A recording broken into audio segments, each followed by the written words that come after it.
আমাদের মধ্যে কি কথা হচ্ছে সেটা শুনতে চাই বলতে পারতে, ফোনটা স্পিকারে দিয়ে দিতাম।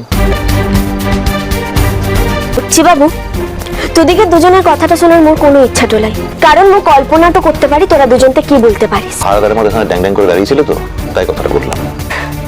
তোকে একটু কথা বলি, ও কথায় আছে না, এক তেলারি তার চলন্ত ডাকা, তোর অবস্থাটা হয়েছে তাই। এখন রাত 12টা বেজে যাচ্ছে, মু যদি এই ঘরটা ছেড়ে চলেটা যেতাম, ফিরে আসার পর তুই তো মোর সঙ্গে অশান্তিটা করতিস, আর মুই এই ঘরটাতে আনছি বলে মোর সঙ্গে অশান্তিটা করছিস। মানুষের মধ্যে মিনিমাম একটা সভ্যতা থাকে বাহা, দুজন মানুষ কথা বলে মাঝখানে হাঁ করে দাঁড়িয়ে থাকে না। ও তো চিরটাকালই মাঝখানটাতেই ছিলাম, তুই তোকে চিরটাকালের লিগে মাঝখানটাতেই রেখে দিয়েছিলিস, তাহলে আজ এই কথাগুলো বলছিস কিসের লিগে? তুমি কি এখন আমার সঙ্গে ঝগড়া করবে ঠিক করেছো? ও তো ঝগড়াটা করতে চাইলেই হচ্ছি বাবু, তোমাকে কথাগুলো বলছিস তার লিগে বলছি, সকল সময় যে তুই বলবি মোর কিছু বলার থাকবে না সেটা তো হবে না। কি বলবে তুমি, কি বলার আছে? তুমি ধমকাচ্ছ কাকে বাহা? তোমার মহানত্ব নিয়ে তুমি তো পলাশমণিতে থাকতে পারতে। তাছাড়া আমার মতো একটা সাবস্ট্যান্ডার্ড ছেলের সঙ্গে তো তোমার ম্যাচ হয় না, তাই? সাবস্ট্যান্ডার্ড তো কিসে হয় উচ্চি বাবু? সেটা তো তুমি ভালো বুঝতে পারবে। ঘুরিয়ে আমাকে প্রশ্ন করছো যে? ও তো ব্যবহারতে হয় উচ্চি বাবু, তুই তো আগুতেই এমন ছিলিস না, এখন হয়েছিস। আসল কথা কি বলতো, তুই নিজের মনতে ভাবিস যে দিকে সকলকে দয়াটা করছিস, তো উপরতে যতই দেখাস না কেন মুদিকে সকলকে সমান সমান ভাবিস, কিন্তু মুখে তুই এখনো সমানটা ভাবতে পারিস না। আর যদি ভাবতিস মিঠাই আর প্রকাশের বিহাটলে তো অশান্তিটাও তুই করতে পারতিস না। একটা কথা ভুলে যেও না বাহা, প্রকাশের কিন্তু এক সময় তোমার প্রতি নজর ছিল, আর সেটা আমি জানি। আমি চাইনি আমার বোনের এমন একটা ছেলের সঙ্গে কোনো সম্পর্ক হোক, তাকে অন্য মেয়ের প্রতি নজর ছিল। এটা তো অজুহাতটা দিচ্ছিস হচ্ছি বাবু। অজুহাত নয়। মোতর লেগে একটু উপহারটা এনেছি, যদি ইচ্ছাটা হয় সেটা লিস কিনে। কি আছে ওতে? মেলা দিন থেকে দেখি তোরা আগুর ঘড়িটা বন্ধটা হয়ে যায়, ব্যাটারিটা দিলাম সেটা চলিখলা, তার লিগে মু আগতেই ঠিক করেছিলাম তোর জন্মদিনটাতে মু তোকে একটু ঘড়িটা উপহার দেব। এই প্যাকেটটাতে ঘড়িটা আনছে, যদি ইচ্ছাটা হয় পড়িস কিনে। ওই ঘড়ি আমার চাই না। তো মোর ঘড়িটা লিবিকলা। এই ঘড়িতে এখন থেকে যে সময়গুলো তোলা থাকবে সেই সময়গুলো আমি দেখতে চাই না বা, তাও আবার তোমার দেওয়া ঘড়ি থেকে। আমার ঘড়িতে আমাদের দুজনের যে মুহূর্তগুলো তোলা আছে সেটাই থাক। এই সামান্য ব্যাপার নিয়ে বাহা এরকম করলো কেন? বাহার ভেতরে কি কোনো ব্যাপারে কোনো টেনশন আছে?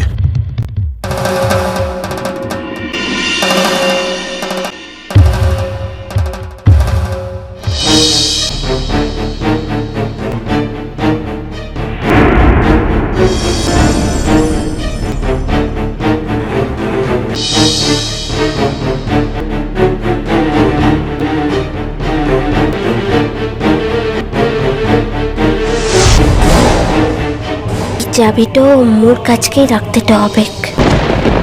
ওই আলমারি নিয়ে কিছু ব্যাপার আছে, আমার কিছু একটা গোপন করছে আজ, কিন্তু সেটা কি? বাহা শোনো, তুমি আমার কাছে কোনো কিছু লুকোচ্ছ না তো? তুই তো কিছু লুকাই না তোর কাছকে। কোনো করো না, আমার কাছে কোনোদিনও কিছু লুকিও না বাহা। মু যেটা করেছি তো মানুষের লেখকে করছি বাবু, তুই সকল কথা জানলে মোর করতে কিছুতেই আর গুছাটো করতে পারবি না।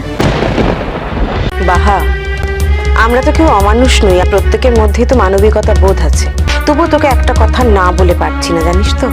দেখ, প্রত্যেকটা মানুষের জীবনেই তো দুর্যোগ আসে। আমার এই মুহূর্তে যে দুর্যোগটা এসেছে সেটা তো আকাশ থেকে পড়ার মতো, আমি আপনিও ভাবতে পারিনি। একটা মেয়ের জীবনে এর থেকে অসম্মানের আর কি হতে পারে বল? তো আমাকে এটার মধ্যে দিয়েই যেতে হচ্ছে। আর তোর জীবনে যেটা ক্রাইসিস সেটা তো শুরুর দিন থেকে ছিল, নতুন করে সেটাকে এন্টারটেইন করার কি দরকার বলতো? দিদিমণি, ও যদি খুব অসুস্থটা হয়ে যায়, ওকে যদি দেখার মতো আর কেউ না থাকে, তখন কি মোয়াকে ফেলেটা দিতে পারবো? তোরা কেউ হলে সেটা পারতিস। আর মো তো এক্ষুনি লিয়াসার কথাটা বলছে যে ও যদি খুব অসুস্থটা হয়ে যায় তখনকার কথা। তোরা বারবার ইটো কেন ভুলে যাস বলতো? ও শুধু কিন্তু মোর বড়দের আগুর বহুটালা, ওর নিচে দিদিটাও আনছে। মু তো জানতা তোদিকে দাদার সাহসটা আনছে, কিন্তু এবারতে প্রথম বুঝতেটা পারলাম যে কতটা ভীতু। এ বাবা, এই কথাটা মানছি না, আমাদের দাদাভাই ভীতু। ওই সেই দিন যখন আমি অগ্নি পরীক্ষা দিচ্ছিলাম তখন আমাকে ভীতু মনে হচ্ছিল। মনটা তো আমার ঠিকই ভয়টা ছিল। কখনো না, আমি একদম ভয় পাইনি। হ্যাঁ, আমি শুধু একবার একজনের সঙ্গে দেখা করতে চাইছিলাম, ব্যাস। এই কথাগুলো এখন থাক না অর্চি বাবু, যেটা হইন যাচ্ছে সেটা হইন যাচ্ছে। কি ব্যাপার অর্চি? মনে হচ্ছে কোনো রহস্য আছে এর মধ্যে। আপনি আপনার বাহামণিকে জিজ্ঞেস করুন, ওই বলবে। লালা থাকলা তো একটু অন্য কথা।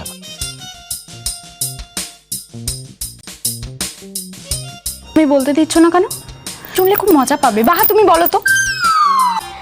কি আর বলবো, তোদিকের ছেলাকে মোদিকের গায়ের ছেলেরা সত্যবাপ্ত মিলে চোখটো বেঁধে একটা গাছতলায় লিয়ে গেছিল।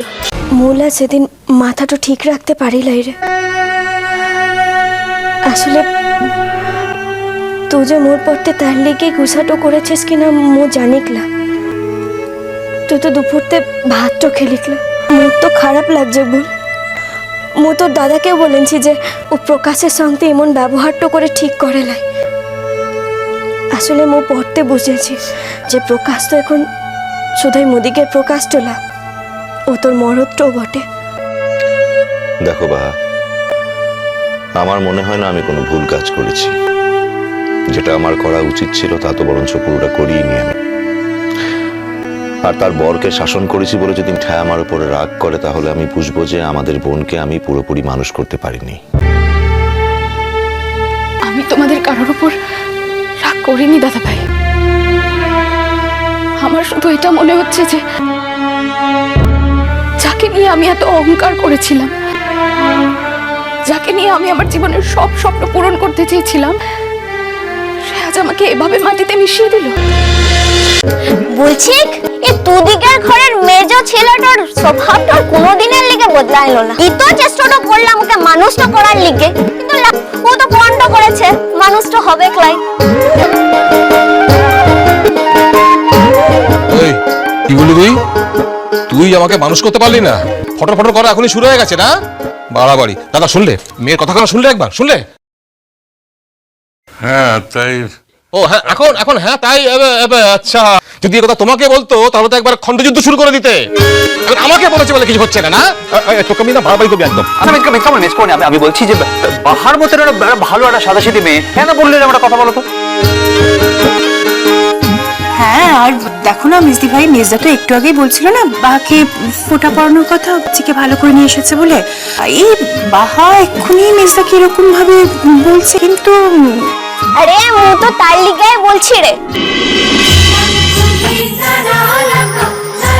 ইষ্টি কুটুম সোম থেকে রবি প্রতিদিন দুপুর 2টায় স্টার জলসায়।